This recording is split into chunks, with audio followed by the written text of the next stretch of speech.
अस्सलाम वालेकुम friends, welcome to Sam recipes. आज हम बनाएंगे बहुत आसान और मज़ेदार टमाटर गोश्त जो बनता है इतना लाजवाब कि आप इसे बार बार बनाना पसंद करेंगे।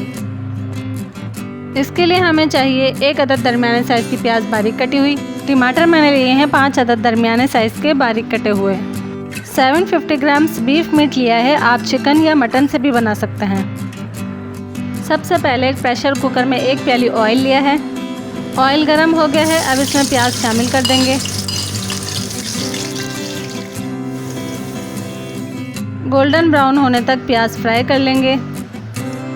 अब इसमें गोश्त शामिल कर देंगे और गोश्त का कलर चेंज होने तक फ्राई करेंगे। गोश्त का कलर चेंज हो गया है, अब इसमें शामिल करेंगे 2 टेबलस्पून अदरक लहसुन का पेस्ट। अदरक लहसुन के साथ भी 1-2 मिनट के लिए इसे फ्राई कर लेंगे।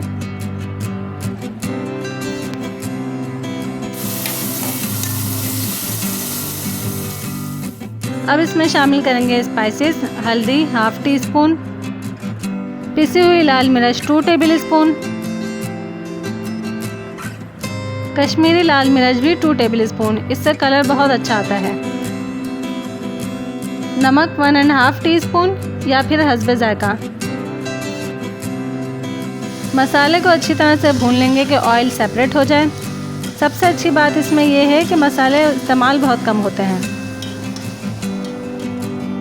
मसाला अच्छी तरह से भुन गया है, अब इसमें टमाटर शामिल कर देंगे। सब चीज़ों को आपस में मिक्स कर लेंगे। इसे मैं अभी नहीं भून रही, बाद में जब ये गोश्त गल जाएगा फिर भून लेंगे। अब इसमें शामिल करेंगे पानी, तकरीबन 1.5 गिलास में इसमें शामिल कर रही हूँ। मिक्स करेंगे और फिर कवर कर देंगे। हाई फ्लेम पर 1 सीटी आने के बाद आंच को स्लो कर देंगे और 20 मिनट यह गोश्त गल जाने तक पकाएंगे। कुकर का प्रेशर जब खुद से रिलीज़ हो जाए तो अब हम चेक कर लेते हैं।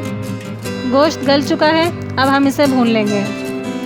जो टमाटर थोड़ा बहुत रह गया है उसे स्पून की मदद से मैश कर लेंगे और इतना भूनेंगे कि ऑयल सेपरेट हो जाए।